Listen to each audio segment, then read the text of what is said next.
The Israeli Defense Forces have issued fresh and urgent evacuation warnings for Gaza City as they intensify their military offensive in the Gaza Strip.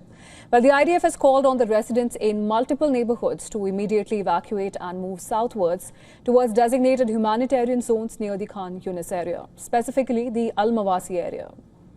Now, this comes as Israel aims to establish full military authority over Gaza City.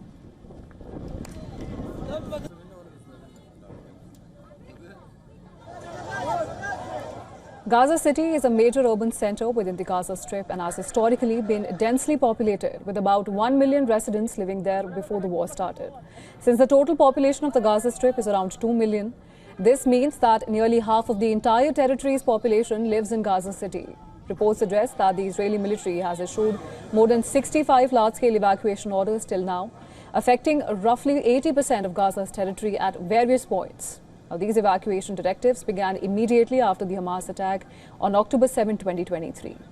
The first major evacuation order was issued on October 13, 2023, instructing about 1.1 million people in northern Gaza to move south within 24 hours. From December 2023 through the middle of 2024, the number of displacement orders increased, dividing Gaza into hundreds of zones and forcing more than two-thirds of the population into less than one-fifth of the area.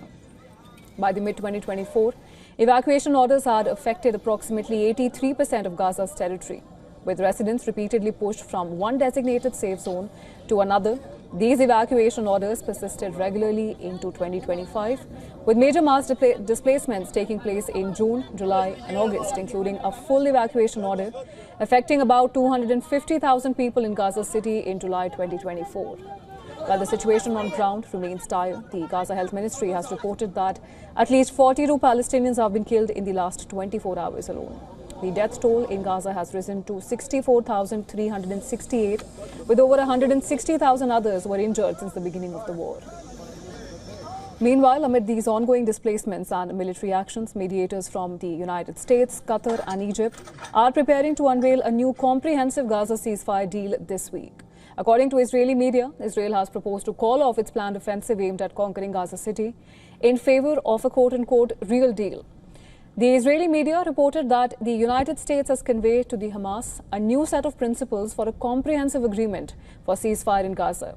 The proposal has not been fully formulated, but is instead an outline of principles for future negotiations.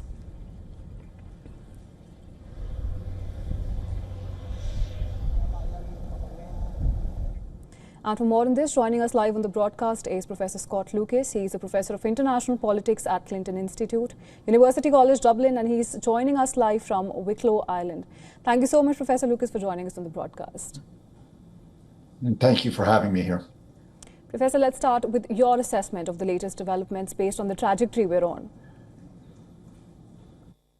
I have to be honest with your viewers. It's a straightforward analysis. Israel, or rather the Netanyahu government, will not accept a ceasefire of any kind. They want the complete surrender of Hamas. They want the expulsion of Hamas from Gaza. They want, in fact, the Israeli plans have been out for months to turn Gaza into a long-term area of military occupation. 4 Israeli military zones with Palestinians crammed into 3 areas between them. To achieve that, just as they almost razed Rafah, which is in southern Gaza, to the ground, which once had 1.4 million people displaced by the mass killing. Now they are talking about leveling Gaza City. You have the images on your screens. You know that 2 high-rises were blown up by the Israelis in a very symbolic and deadly move in the past 48 hours. We can go through the numbers on those being killed. 87 yesterday with more than 400 wounded, another 21 today. We can talk about 31 more were killed yesterday trying to seek aid. 5 people died from starvation. This is just going to continue day on, day in, day out, because the other big development today, beyond this military offensive, is that the Israeli government has let it be known that they will not accept the ceasefire deal that Hamas accepted last month.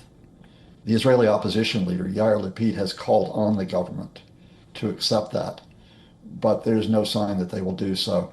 We have to be very honest about this. There is no prospect while Benjamin Netanyahu and his government are in power that there will be an end to this mass killing. It is going to continue until all of Gaza's cities are leveled and until they achieve possibly the effort to either contain Palestinians in a very small area of Gaza or to force them out of the Gaza Strip.